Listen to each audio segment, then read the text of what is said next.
সম্মানিত সুধী, আজকে যে বিষয়ে আলোচনা করব, সাধারণত আমার অধিকাংশ আলোচনাগুলো হয়ে থাকে বিভিন্ন ইখতিলাফি মাসাইলের ওপরে। আর বিশেষ করে বিরোধীরা যদি কোনো অভিযোগ দেয়, সেই অভিযোগের টিট ফর ট্যাট, অ্যান্টিভেনাম জবাব। তো আমার মনে হয় না যে বেদাতীদের পক্ষ থেকে এমন কোনো প্রশ্ন এসেছে আর আমাদের তরফ থেকে জবাব হয় নাই। আমার মনে পড়ে না যে তারা এমন কিছু আহলুল হাদিস এদের উপরে অভিযোগ করেছে অথচ আমাদের পক্ষ থেকে জবাব দিই নাই আমরা। আলহামদুলিল্লাহ, একটা অভিযোগ ছাড়ি নাই, যেদিকে গিয়েছে ওরা। আর আমার আলোচনার কোয়ালিটি বা আলোচনার জবাবদারি স্টাইলটা একটু ভিন্ন ধরনের। আমাদেরকে যেইভাবে তারা মাপবে, আমরা সেইভাবে তাদেরকে মাপিয়ে দেখিয়ে দিই যে আমাদের মাসালাটা হক এবং তাদেরটা বাতিল। এর আগে দেখেছেন কি দেখেন না? কথা বলেন। অনেকে একটা অভিযোগ করে বলে যে রুহুল আমিন ভাই, আপনারা আহলে হাদিসরা খুব ফিতনাবাজ, কেন আপনারা মসজিদকে বিভক্ত করেছেন, মসজিদের মধ্যে ঐক্য নষ্ট করেছেন, আমাদেরকে মাজলুম তারাই বানাই। আমরা যখন কোরআন সুন্নাহর আলোকে সেটাকে বিশ্লেষণ করে আমাদের প্রতি আরোপিত অভিযোগের জবাব দিই, তখন আমাদেরকে বলে যে আমরা নাকি ফিতনাবাজ, আমরা নাকি মুসলিম উম্মাহর ঐক্যকে নষ্ট করছি। বা আছে না নাই? কথা বলেন। আমি বারবার একটা কথা বলি ভাইজান, আমাদের আহলে হাদিসকে গোটা বাংলাদেশে আমার জানা মতে প্রায় 4 কোটি আছে, প্রায় 4 কোটি।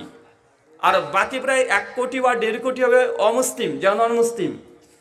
কিছু হিন্দু আছে, কিছু বৌদ্ধ আছে, আর কিছু খ্রিস্টান আছে। বাকি প্রায় 14 কোটির কাছাকাছি সব হানাফি ভাইরা আছে না নাই? কথা বলেন।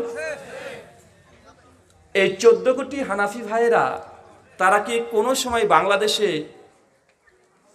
ঐক্যের ছায়াতলে ছিল আজ পর্যন্ত? কথা বলেন। আহলে হাদিসকে বাদ দেন, মানে একদম বাইরে রাখেন আপাতত। আগে আমি একটা কথা বলি, আগে কথাটাকে আগে ধৈর্য ধারণ করে শোনেন।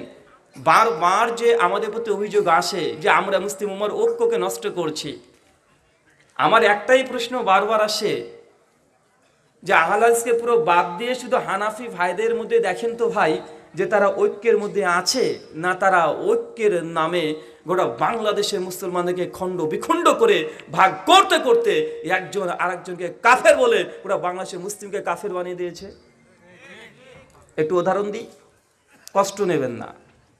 আমি আগে বলেছি আমাদেরকে বাদ দেন, আপনাদের ঘরগুলোকে আগে দেখে নেন একবার কেমন চিত্র। ধরুন একজন অমুসলিম একজন হুজুরের কাছে এসে বলছে, শেখ আপনাদের ইসলাম ধর্মটা খুব পছন্দ হয়েছে আমার। অনেকে আছে না? কথা বলেন। অনেকে আছে।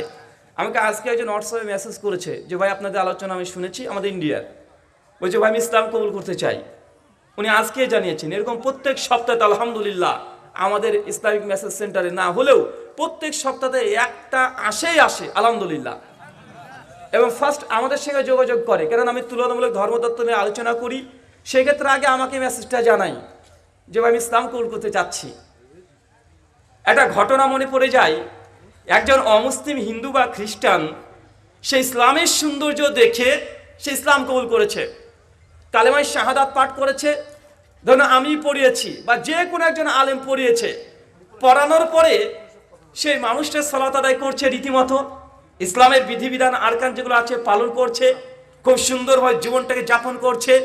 এবং তার পিতামাতা, তার প্রতিবেশী যারা ছিল নন মুসলিম, তার বিরুদ্ধে তীব্র প্রতিবাদ এবং তাকে মারার পর্যন্ত হত্যার ষড়যন্ত্র করা হয় কি হয় না? কথা বলেন। কারণ যে নন মুসলিম অমুসলিম থেকে মুসলিম হয়, তার পরিবারের উপর থেকে তার কত যে চাপ আসে এটা আপনারা বুঝতে পারবেন না। এখান থেকে কত চাপ আসে, নিজের পরিবারকে ত্যাগ করার পর্যন্ত কোনো পিতামাতা মেনে নেবে? কথা বলেন। আপনি একজন মুসলিম, আপনি যদি অমুসলিম যে কোনো ধর্ম গ্রহণ করেন, আপনার পরিবার থেকে চাপ আসবে কি আসবে না? আসবে। বাবা মা ত্যায্য পুত্র বন্ধ করে দেয় কি দেয় না? কথা বলেন। দেয়। একজন অমুসলিম হিন্দু বা খ্রিস্টান যখন ইসলাম কবুল করে, ঠিক তার পরিবারের পক্ষ থেকে এর চাইতে অনেক দ্বিগুণ 100 গুণ তারপরে চাপ আসে, এখন পর্যন্ত আসে। বেলাল রাদিয়াল্লাহু তাআলার উপরে কি চাপ আসে নাই? এসেছে। ঠিক এই চাপগুলো বর্তমান সময়েও আসে। বেচারা অনেক কষ্ট পেয়ে পরিবার থেকে ত্যাগ করে দিয়ে বাপ মার সঙ্গে সম্পর্ক ত্যাগ করে দিয়ে শুধুমাত্র আল্লাহকে আর ইসলামকে ভালোবেসে ইসলামটাকে কবুল করেছে। মুসলিম আলেমের কাছে এসেছে, শেখ কালেমা পড়বো, কালেমা পড়িয়ে দিয়েছে। ওকে কিছু হালাল হারাম আদেশ উপদেশ নির্দেশ কিছু নসিহত করেছে। বেচারা ইসলামটাকে পালন করছে। হঠাৎ করে মসজিদে গিয়েছে, নামাজে রুকুতে যাচ্ছে, যখন সে নামাজ পড়ছে, পাশের মসজিদের ইমাম তখন এসে বলছে বা মুয়াজ্জিন বলছে যে কি গো, তুমি নাকি নবমুসলিম? কথাটা পয়েন্ট টু বি নোটেড, ভালোভাবে শুনবেন। তো উনি বলছেন, জি আলহামদুলিল্লাহ, আমি কিছুদিন পূর্বে আমি ইসলাম কবুল করেছি। সঙ্গে সঙ্গে মসজিদের ইমাম বলছেন যে তুমি তো মুসলিম হয়েছো, আলহামদুলিল্লাহ, খুব ভালো কাজ করেছো, তবে তুমি কোন মুসলিম? আছে না নাই কথা বলেন? মানে উনি বুঝাতে যাচ্ছেন কোন মুসলিম, মানে তুমি কি শিয়া মুসলিম না সুন্নি মুসলিম? ভাই আছে না নাই কথা বলেন? কারণ শিয়ারা সুন্নিদেরকে কাফের বলে, সুন্নিরা শিয়াদেরকে কাফের বলে। বলে কি বলে না? একজন অমুসলিম ইসলাম কবুল করছে বিপদে বলে কি আমি তো মুসলিম, সঙ্গে সঙ্গে কোন মুসলিম, শিয়া না সুন্নি? ও বিপদে পড়ে গেছে, ও নিজে জানে না ও কোন মুসলিম হয়েছে। ওর সঙ্গে সঙ্গে হচ্ছে, দাদা দেখুন মৌলানা সাহেব, আমি তো এটা জানি না আমি শিয়া মুসলিম না সুন্নি মুসলিম। আচ্ছা, যার কাছে কালেমা পড়েছি আমি তার কাছে গিয়ে জিজ্ঞাসা করে আসছি যে আমি আসলে কোন মুসলিম। উনি বলছে আচ্ছা ঠিক আছে, যাও তাকে জিজ্ঞাসা করে এসো তুমি কোন মুসলিম, শিয়া না সুন্নি। বেচারা দৌড়তে দৌড়তে চলে গেছে। আসরের ওয়াক্তে ইমাম সাহেবের সঙ্গে সালাত আদায় করেছে। শেষে বলছে, হুজুর একটা প্রশ্ন আছে, তো আমাকে তো কালে মুসলিম আমাকে জিজ্ঞাসা করেছে। কে জিজ্ঞাসা করেছে? পাশের মসজিদের ইমাম সাহেব। উনি তো বলছে, ও আচ্ছা, কোনো সমস্যা নেই, আসলে আমরা সবাই সুন্নি, আমরা সবাই সুন্নি, আমরা সুন্নি মুসলমান। ও বেচারা তখন বুঝতে পারছে, যাই হোক আলহামদুলিল্লাহ, আমার একটা পরিচয় পাওয়া গিয়েছে, আমি মুসলমান, তবে সুন্নি মুসলমান, আমি শিয়া মুসলমান নয়। খুব খুশিও চলে গেছে বেচারা। যখন চলে গেছে জিজ্ঞেস কোন মুসলিম, কিছু বলেছে? জি ইমাম সাহেব বলেছে। তো কোন মুসলিম? আমি সুন্নি মুসলমান। বলছে আলহামদুলিল্লাহ, তুমি আমাদের দিকেই আছো, তুমি জাহান্নামে তাহলে যাচ্ছ না। বেচারা নামাজ পড়তে শুরু করে দিয়েছে। বাজারে মসজিদে গিয়েছে, এবার বাজারে মসজিদে সালাত আদায় করছে। যখন সালাত আদায় করছে তখন একজন মসজিদের হুজুর থেকে ডেকে বলছে, ভাইজান শুনেছি আপনি নাকি ইসলাম কবুল করেছেন। জি করেছি। তো কোন মাযহাব মানো? আছে না নাই কথা বলেন? কোন মাযহাব মানো? বেচারা তো বিপদে। আর যদি উর্দু বা হিন্দিতে জিজ্ঞাসা করে, প্রশ্ন করে তোমার মাযহাব কিয়া হে, ওর সঙ্গে সঙ্গে বলতে পারে যে আমারা মাযহাব ইসলাম। কারণ উর্দু হিন্দিতে মাযহাব মানে কি কথা বলেন? ধর্ম। তো যখনই মাযহাব প্রসঙ্গ আসবে তখন ও বেচারা বলছে ইসলাম। উনি তখন বলছে, ভাই জানি তুমি একজন মুসলমান। কোন মুসলমান? ও বলছে আমি সুন্নি মুসলমান। ওই সুন্নি তো বুঝতে পারলাম, কোন মাযহাব মানো? কারণ এই সুন্নি কোম্পানিতে 4টে ব্র্যান্ড আছে, একটা হানাফি ব্র্যান্ড, একটা শাফি ব্র্যান্ড, একটা মালিকি, একটা হাম্বলি। আছে না নাই কথা বলেন? বেচারা বিপদে বলে কি আমি হলাম মুসলমান। এরপর বলছে কোন কোম্পানি মুসলমান, শিয়া না সুন্নি কোম্পানি? বুঝতে পারলাম আমার সুন্নি কোম্পানি মুসলমান। এরপর বলছে সুন্নিদের মধ্যে 4টে দল আছে, 4টে ভাগ আছে, হয় হানাফি হতে হবে, নচেত শাফি, নচেত মালিকি, নচেত হাম্বলি। আর 7টার মধ্যে একটা যদি আপনি না হন, আপনি ডাইরেক্ট জাহান্নাম। আছে না নাই কথা বলেন? ও বেচারা বিপদে বলে কি রে ভাই, আমি জান্নাত যাওয়ার জন্য নিজের ধর্মকে ত্যাগ করলাম, বাপ মাকে ত্যাগ করলাম, সম্পত্তি ত্যাগ করলাম, আমার বাড়ি ঘর ত্যাগ করলাম, মুসলমান হলাম। এরপর বলছে সুন্নি হতে হবে, বেটা তাও হলাম। এখন বলছে এরপর নাকি জান্নাত যেতে পারবো না, জাহান্নামে চলে যাব 4টের মধ্যে একটা যদি না মানি। ও বেচারা বিপদে ছুটতে ছুটে চলে গেছে ইমাম সাহেবকে। ইমাম সাহেব আমি কোন সুন্নি, হানাফি না শাফি? ইমাম সাহেব বলছে, আরে আমরা আসলে এখানে হানাফিরাই সংখ্যাগরিষ্ঠতে, আমরা হানাফি মুসলমান। বেচারা শান্তি পেয়েছে যে হানাফি মুসলমান। ওই হুজুরও বলেছে যদি 4 মাযহাবের মধ্যে একটা না মানো তুমি জাহান্নামে যাবে। ও একটু হাঁপ ছেড়ে বেঁচেছে। যাই হোক জাহান্নামে চলে যায়নি, জান্নাতের রাস্তাতে আছি। বেচারা নামের আর একটা পরিচয় পেয়েছে। কি পরিচয় বলেন তো ভাইজান? হানাফি পরিচয়। প্রথমে ছিল মুসলমান, এরপর হলো সুন্নি, এরপর হলো হানাফি। কয়টা পেয়েছে? কয়টা জায়গাতে যেতে হয়েছে তাকে জান্নাত যাওয়ার জন্য? 3টা। আবার নামাজ টামাজ পরে কিছুদিন পরে একজন হুজুর এসে বলছে, কি গো তুমি নাকি নতুন মুসলিম হয়েছে? জি আলহামদুলিল্লাহ। তো কোন মুসলিম? ও ডাইরেক্ট এবার বলে দিয়েছে আমি হানাফি মুসলমান। উনি তখন বলছি বুঝলাম হানাফি, তো কোন হানাফি? হানাফি দেওবন্দি না বেরলবি? আছে না নাই কথা বলেন? দেওবন্দিরা বেরলবিকে কাফের বলে কি বলে না?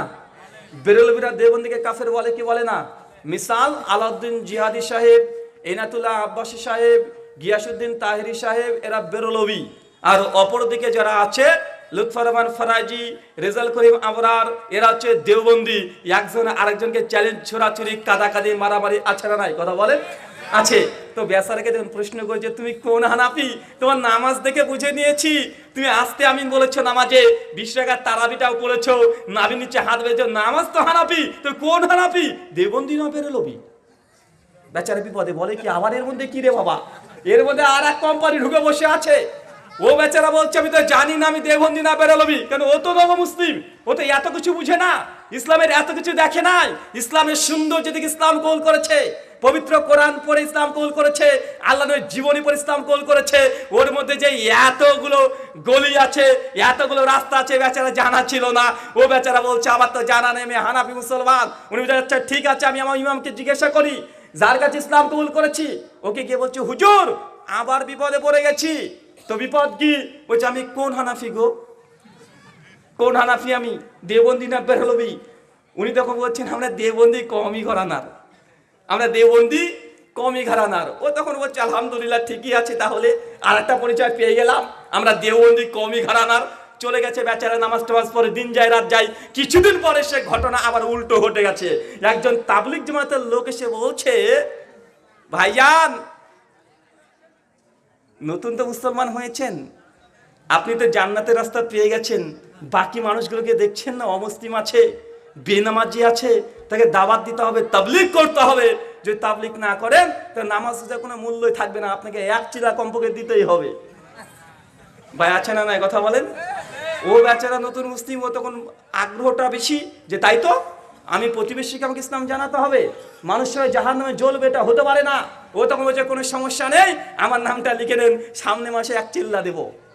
ও বেচারা সামনে মাসে একটা চিল্লা দিয়ে চলে এসেছে, বড় টুপি পরে ফেলেছে, 5 কলদি টুপি, হাতে তসবি নিয়ে ফাজালে আমলকে বলে গুজে একদম ঘুরে বেড়াচ্ছে, বড় মুরব্বি সেজে। পাশের মসজিদ ইমাম তখন বলছে কি গো শুনেছিলাম চিল্লাই গিয়েছিলে নাকি? জি ইমাম সাহেব চিল্লাই গিয়েছিলাম, অনেক ফায়দা হয়েছে, অনেক ফায়দা হয়েছে, ইমান একিনের কথা হয়েছে, ফায়দাতে একদম জ্বালাপোড়া ধরে গেছে আমার ভেতরে। তখন ওই মসজিদের ইমাম ওই নমুসলিমকে বলছে বাবা চিল্লাতে তো গিয়েছিলে, তাবলিগ তো করেছো, কোন পন্থী? সাতপন্থী না জুবাইরপন্থী? আছে না নাই? কথা বলেন। ভাই বানিয়ে বলছি, হাস্যরস বলছি, ওই যে সাতপন্থী না জুবাইরপন্থী? বেচারা আবার বিপদে বলে কি রে ভাই তাবলিগে গেলাম, চিল্লা দিলাম, এর মধ্যে সাতপন্থী না জুবাইরপন্থী? ভাই বাংলাদেশে মারামারি আছে না নাই? সাতপন্থীরা তারা ইস্তেফা করার জন্য তারা ঘোষণা করেছিল, তাদের ইস্তেফাকে বন্ধ করা হয়েছে কি হয় নাই? কারা করেছে? আহলে হাদিসরা করেছে? আহলে হাদিসরা করে নাই। ওই তাবলিগ জামাতের দুটো ভাগ আছে, একজন আরেকজন উপরে মারামারি পর্যন্ত করে, আছে না নাই? কথা বলেন। আছে। ও বেচারা বিপদে, কোন পন্থী? অনেক কিছু জানাশোনা করে বুঝতে পারছে আসলে ও জুবাইর পন্থী, মানে আলে বলবা যেদিকে বেশি আছে। হঠাৎ করে আরেকজন প্রশ্ন করছে বুঝলাম তুমি তো দেওবন্দি, তবে কোন দেওবন্দি? দেওবন্দি হায়াতি না মামাতি? আছে না নাই? দেওবন্দি হায়াতের সঙ্গে মামাতিতে বাহাস মুনাজারা বিতর্ক মারামারি আছে না নাই? আছে। আমি আগেই বলেছি আহলে হাদিসকে বাদ দেন পুরোটাই, বাকিগুলো একবার আয়না দিয়ে দেখেন তাদের মধ্যে কি কি আছে। একজন অমুসলিম নন মুসলিম ইসলাম কবুল করে, ও বেচারা বলছে মহা মুশকিলে পড়ে গেছি তো বাবা, এই একটার পর একটা কোম্পানি মাল কিনতে কিনতে পকেট লোড হয়ে গেছে, এদের মাল শেষ হয় না, ও মহা বিপদে। ওই অমুসলিম যদি আগে যদি ইসলামের মধ্যে একটা দল জানে, ও বলবে বেটা তোর ইসলাম তুই ইমান, তোর জান্নাত তুই যা, আমি জাহান্নামে যাব তাও ভালো, তোর ইসলাম আর কবুল করছি না। কারণ একজন আরেকজনকে কাফের বলতে শুরু করেছে। আছে না নাই? কথা বলেন। এটা তো একটা সিলসিলা গেল, আর সিলসিলা বলবো নাকি? আরেকটু বলে দিই, জেনে রাখা ভালো হবে আপনাদের জন্য। একদিন হঠাৎই বেটা বুজুর্গ একদম টুঙ্গির ইস্তেমাতে চলে গেছে, ইস্তেমাতে গিয়ে পীর সাহেব বক্তৃতা দিয়ে বলছে শুনুন যারা শরীয়ত নিয়ে বাড়াবাড়ি করে এরা তো কিছুই জানে না, আরে আসল ইসলাম তো মারিফত। আছে না নাই? কথা বলেন। বলছে মৌলবীরা কিছু জানে না, মৌলবীরা শুধু কোরআনের 30 পারায় পড়ে উপর উপর, এরা ভেতরে যে মারিফত আছে কিছু জানে না। কোরআন তো আসলে 90 পারা, 30 পারা জাহেরি আর 60 পারা বাতেনি। আরে মৌলবীরা কিছুই জানে না, 30 পারা নিয়ে ফুটুর ফুটুর করে। ওই 7 পারা যেটা বাতিনি আছে ওখানেই তো গান বাদ্যযন্ত্র আছে জিকির করা। ভাই আছে না নাই কথা বলেন? বলছে এই 30 পারাতে এইসব কিছু পাবে না, বরং আসল ইসলাম হচ্ছে মারেফত। মারেফত যার মধ্যে নাই সে জিন্দেগিতে জান্নাত যেতে পারবে না। আর মৌলবীরা কোরআনের কিছু বুঝে না, মাত্র 30 পারা নিয়ে তারা পুটুর পুটুর করে, বরং 60 পারা আমাদের কলবের মধ্যে আছে। এই ব্যাখ্যা কেউ জানে না, আমরা যারা মারিফতের লোক তারাই জানি। অতএব আমাদের তরিকা বন্দী হতে হবে, আমাদের তরিকা গ্রহণ করতে হবে। তরিকা গ্রহণ না করলে শরীয়ত মেনে কেউ জান্নাত যেতে পারবে না, সব জাহান্নামী। বা আছে না নাই কথা বলেন? বেচারা নমুসলিম বিপদে বলে কি রে ভাই, কত জায়গাতে গেলাম, কত ঘাটের পানি খেলাম, এরপর বলছে তারপরে নাকি জাহান্নামে চলে গেছি, এরপরে জাহান্নাম, এখন তরিকা নিতে হবে। বেটা বিপদে। মৌলভী সাহেবকে বলছে মৌলভী সাহেব এই কথা পীর সাহেব বলেছে। বলছে ঠিকই তো বলেছে, তুমি শরীয়ত মেনে জান্নাতে যেতে পারবে না, তোমাকে মারিফত মানতে হবে। তো মারিফত কি মানবো? বলছে 4টে তরিকা আছে। কয়টা? 4টে। একটা চিস্তিয়া, কাদারিয়া, নকশবন্দিয়া, মুজাদ্দিদিয়া। আছে না নাই কথা বলেন? আছে না নাই? এবং তাদের এই আকীদায় বিশ্বাস আছে না নাই? কেউ তরিকাতে যদি না গ্রহণ করে সে জাহান্নামে যাবে, এই কথা বলা হয় কি হয় না কথা বলেন? হয়। বেচারা বিপদে পড়ে গেছে, যে মহা বিপদ, বলে কি আবার তরিকা গ্রহণ করতে হবে। তো ভালোভাবে লক্ষ্য করে দেখছে বাংলাদেশের মানুষ এরা চিস্তিয়া তরিকাকে বেশি ফলো করে আর কাদেরিয়াকে। তো ওর মধ্যেও বলছে আচ্ছা ঠিক আছে আমি চিস্তিয়া তরিকাকে গ্রহণ করলাম। কোন তরিকা কথা বলেন? কোন তরিকা? চিস্তিয়া। এখানেও প্রশ্ন আসে, কোন চিস্তিয়া? চিস্তিয়া সাবেরিয়া না নর্মাল চিস্তিয়া? আছে না নাই কথা বলেন? চিস্তিয়া তরিকার ভাগ আছে না নাই? এরপর বলছে যে ভাইজান শুধু চিস্তিয়া তরিকা মানলে হবে না, লোকাল পীরে গেছে বায়াত হতে হবে। লোকাল পীর মানে বাংলাদেশে যে পীরগুলো আছে, হয় আপনাকে চরমনায় হতে হবে, নচেত এনাথপুরি, জৌনপুরি, রাজারবাগি, ফুলতলি, দেওয়ানবাগি, আটরশি, সুরেশ্বরী। আছে না নাই কথা বলেন? পীরের মধ্যেও আবার মারামারি আছে, এক পীর আরেক পীরকে বলে কাফের। আছে না নাই কথা বলেন? আমি আপনাকে এ কথা বলে এটা বোঝানোর চেষ্টা করলাম ভাইজান আহলে হাদিসকে বাদ দেন, শুধু এই মাযহাবের মধ্যে, শুধু হানাফি মাযহাবের মধ্যে কমপক্ষে 50-এর অধিক দলে দলে ভাগ হয়ে গেছে, মসজিদ ভাগ হয়ে গেছে, কবরস্থান ভাগ হয়ে গেছে, শিক্ষা প্রতিষ্ঠান মাদ্রাসা ভাগ হয়েছে কি হয় নাই? আপনি কাকে বলছেন ঐক্য নষ্ট করেছে? আহলে হাদিসকে বাদই দেন, নিজেদের ঘরে ঘরে মারামারি আছে না নাই? ঘরে ঘরে মারামারি আছে। তাই ইনসাফ করুন, সঠিক সিদ্ধান্ত দেন, মানুষকে আহলে হাদিসের বিরুদ্ধে খেপিয়ে তুলিয়েন না। আর জাস্টিস যখন করছেন, বিচার করতে বসছেন, আল্লাহ সাদা বলছেন নিজের বাপের বিরুদ্ধে যদি বিচার চলে যায়, বাপের বিরুদ্ধে বিচার করতে হবে। আপনি আহলে হাদিসকে সংখ্যায় কম পেয়েছেন, এই জন্য আহলে হাদিসকে বারবার অপবাদ দিচ্ছেন। আপনার জিহ্বাটাকে কিয়ামতের মাঠে আল্লাহ সুবহানাহু ওয়া তাআলা প্রশ্ন করবে, সেদিন কি জবাব দেবেন? আহলে হাদিসদের মতো উদার গোটা বিশ্বে কেউ নাই। জ্বলন্ত দৃষ্টান্ত দিই, আমরা শুধু ঐক্যের কথা মুখে মুখে বলি না, বাস্তব প্রমাণ আপনাকে দেখিয়ে দিচ্ছি। আহলে হাদিসদের মসজিদে খুতবা দেওয়ার জন্য, আহলে হাদিসদের স্টেজে আলোচনা প্রধান বক্তা হওয়ার জন্য হানাফি ভাইদেরকে দাওয়াত দেওয়া হয় কি হয় না? কয়েকজনের নাম বলি বুঝতে পারবেন। কামালউদ্দিন জাফরি সাহেব, কে জানে না সে হানাফি মাযহাব ফলো করে? ভাই জানে না কথা বলেন? কাজী ইব্রাহিম সাহেব, কে জানে না তিনি হানফি মাসলাকে তিনি প্রচার করেন। খন্দকার আব্দুল্লাহ জাহাঙ্গীর রাহিমাহুল্লাহ তিনি হানাফি মাযহাবের পক্ষে বই রচনা করেছেন অনেকগুলো। ভাই বলুন তো খন্দকার আব্দুল্লাহ জাহাঙ্গীর রাহিমাহুল্লাহকে সবচেয়ে কারা বেশি ভালোবাসে? উনি কি আহলে হাদিস না হানাফি? উনি হানাফি সবাই বলে, কিন্তু আহলে হাদিসের মঞ্চে জায়গা দেওয়া হয় কি হয় না? হয়েছে কি হয়নি? আহলে হাদিসের মসজিদে খুতবা দিয়েছে কি দেয় নাই? তার বইপত্র সবচেয়ে কারা বেশি প্রচার করে? আহলে হাদিসরা। আপনি বলছেন আহলে হাদিসরা নাকি ঐক্য নষ্ট করে। আপনারা যারা ঐক্যের কথা বলছেন 50 বছর ধরে একটা মসজিদ দেখান যে মসজিদে আহলে হাদিসদের কোন একজন বড় আলোচককে, শেখ আব্দুর রাজ্জাক বিন ইউসুফ হোক, ডক্টর আসাদুল্লাহ গালিব হোক, শহীদুল্লাহ খান মাদানী হোক, মুজাফফর বিন মুহসিন হোক, একজনকে আপনাদের মসজিদে মেম্বার ছেড়ে দিয়েছেন অথবা জলসার স্টেজ মাহফিল ছেড়ে দিয়েছেন, একটা প্রমাণ দেন। দিয়েছে? আজ পর্যন্ত দেখেছেন? আরে আমাদের পেছনে তারা নামাজই পড়ে না। আছে না নাই কথা বলেন? আমাদের পেছনে নামাজ পড়াকে তারা হারাম মনে করে। কেন? আলাউদ্দিন জিহাদি সাহেব, কফিলুদ্দিন সালেহ সাহেব কিছুদিন আগে ভিডিওতে বললো না আহলে হাদিসদের পেছনে নামাজ পড়া জায়েজ না হারাম, ওদের চেহারা দেখলেও নাকি নাপাক হয়ে যাবে। ভাই বলেছে কি বলেন না কথা বলেন? আমরা ঐক্য নষ্ট করছি। আমরা এই কথা বলি না যে হানাফিদের পেছনে নামাজ জায়েজ না, আরে হানাফিদের পেছনে আমরা ইক্তেদা করি, নামাজ পড়া জায়েজ বলি এবং আমরা নামাজ পড়ি। আর আমাদের মধ্যে যদি কোনো হানাফি আলেম যদি বড় চলে আসে বা তাদেরকে ইমামতের জন্য আগে দিই দিই না, কথা বলেন, দিই না, দিই। এটা হচ্ছে বাস্তব প্রমাণ যে আহলে হাদিসরা ছোটখাটো মাসলা নিয়ে তারা বেশি মতভেদ করে না, মসজিদকে দ্বিখণ্ডিত করতে চায় না। এবং আমাদেরকে যখন বলে যে এরা মুসলমান না, এদের সঙ্গে মেয়ের বিয়ে দেওয়া যাবে না, এদের সঙ্গে ছেলের বিয়ে দেওয়া যাবে না, এদের মসজিদের নামাজ পড়া যাবে না, আছে না নাই কথা বলেন? হ্যাঁ, একটা অপরাধ আমাদের আছে, বারবার যেটা বলে যে এদের মসজিদের নাম কেন আহলে হাদিস, আছে না নাই কথা বলেন? আর এটাকে ফুলিয়ে ফাঁপিয়ে প্রচার করে যে দেখো এদের মসজিদের নাম আহলে হাদিস, এদের মাদ্রাসার নাম আহলে হাদিস। তো এই মসজিদ মাদ্রাসার নামকরণ করে এরা আমাদের মুসলিমদের মধ্যে ভাগ করছে, বলে কি বলে না কথা বলেন? ছোট্ট একটা জবাব দিই, বাংলাদেশের কতগুলো মসজিদ আছে দেখেন সুন্নি মসজিদ লেখা আছে না নাই কথা বলেন? আছে না নাই? সুন্নি মাদ্রাসা আছে না নাই?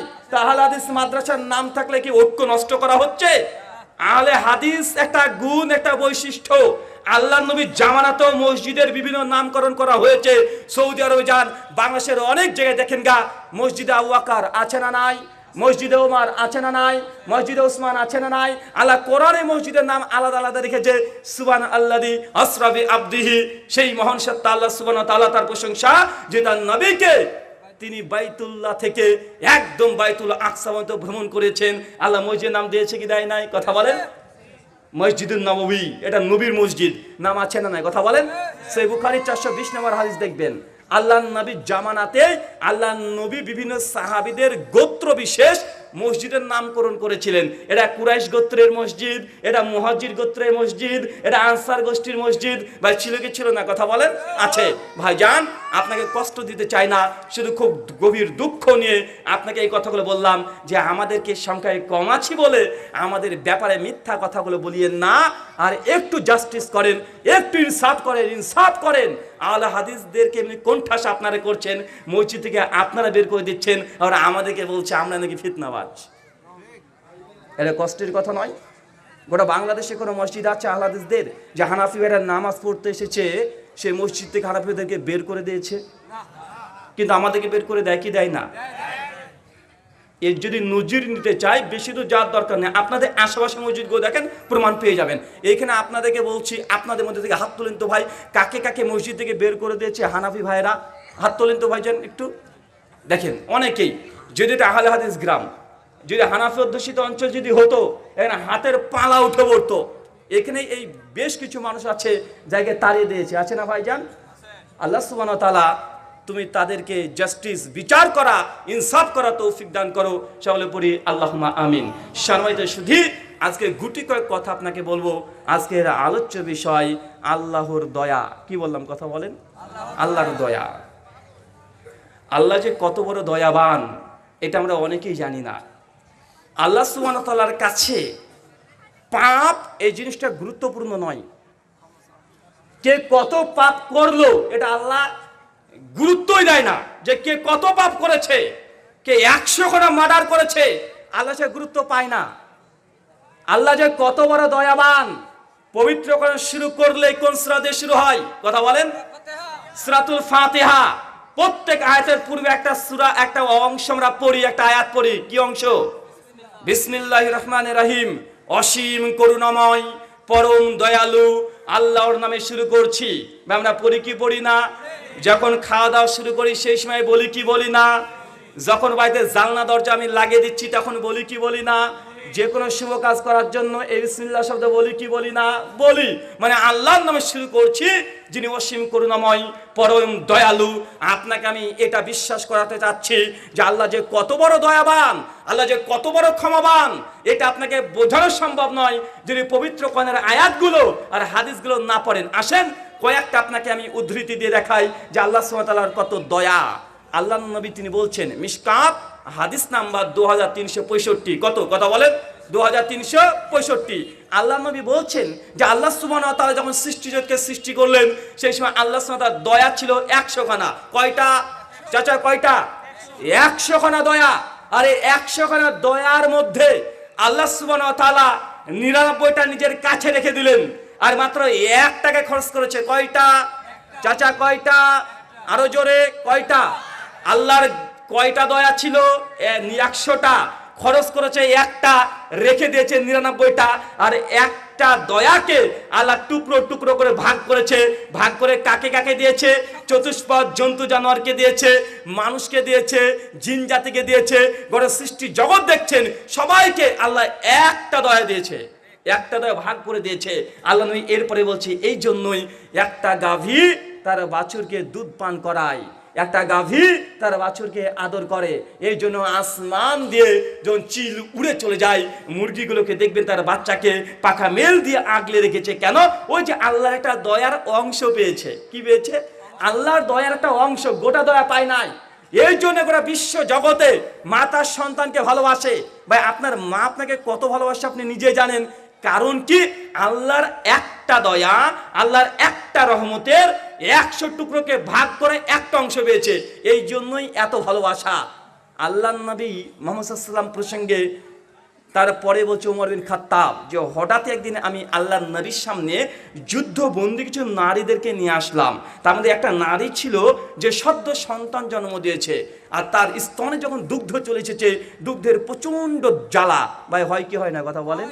যারা নতুন মা হয়েছেন তারা জানেন, যখন সন্তানকে দুধ পান করে না আর স্তনে যদি দুগ্ধ চলে আসে, কত জ্বালা।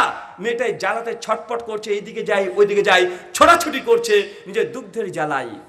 ওমর বিন খাত্তাব বলছে, এই মতো পরিস্থিতিতে এই মেয়েটা একটা ছোট্ট শিশুকে পেয়েছে কোলে, সঙ্গে সঙ্গে কোলে চট করে তুলে নিয়ে তাকে দুগ্ধ পান করাচ্ছে, আর মেয়েটা তখন শান্তি পাচ্ছে। আর আল্লাহর নবী এই ঘটনাকে সামনে রেখে বলছে, হে আমার সাহাবীরা, এই মেয়েটিকে দেখছো, এই মাটিকে দেখছো, তোমাদের কি মনে হয় এই মাটা তার এই সন্তানকে আগুনে ফেলে দিতে পারে? কথা বলেন, পারে? মা বাবা তার সন্তানকে আগুনে ফেলে দিতে পারে? পারে না। আল্লাহর নবীকে সাহাবীরা বলছে, লা ইয়া রাসূলুল্লাহ, আল্লাহর নবী, এটা সম্ভবই নয় যে মাতা সন্তানকে আগুনে ফেলে দিতে পারে। আল্লাহর নবী তারপরে যে জেনে রেখো, তোমাদের আল্লাহর রব প্রতিপালক, তিনি এর চাইতে অনেক বেশি ক্ষমাবান, অনেক বেশি দয়াবান। আল্লাহ তার কোনো বান্দাকে জাহান্নামে দিতে চান না। আল্লাহ চান না মানুষকে জাহান্নামে দিতে। তারপরে দুঃখ, মানুষই জাহান্নামে যাবে। আল্লাহ চাচ্ছেন না। মা তার সন্তানকে আগুনে ফেলতে পারে না, যেমন আল্লাহ তার বান্দাকে, সৃষ্টি জগৎকে জাহান্নামে দিতে পারে না। আল্লাহ দিতে চান না, আল্লাহর ইচ্ছে করে না। তারপরেও মানুষকে জাহান্নামে যেতে হবে, মানুষই যাবে। তার মানে বুঝতে পারছে এই মানুষগুলো কত দুর্ভাগা। আল্লাহ চান না, নিজের কারণে জাহান্নামে যাচ্ছে। কত বড় ভয়ঙ্কর। আল্লাহ মানুষকে জাহান্নামে দিতে চায় না। কয়েকটা দৃষ্টান্ত দেখবেন। আল্লাহ অনেক পরিকল্পনা করে রেখেছে কিয়ামতের মাঠে, অনেক পরিকল্পনা, অজস্র কোটি কোটি পরিকল্পনা করে রেখেছে। আল্লাহ মানুষকে জাহান্নামে দেবে না এই জন্য। তার মধ্যে একটা, যেমন আপনার গুনাহ নিয়ে আপনি যখন উঠবেন, আল্লাহ সুবহানাহু ওয়া তাআলা কিয়ামতের মাঠে দাঁড়িয়ে ঘোষণা করবে। সুনান তিরমিজি 3640 নম্বর হাদিস, সনদ হাসান।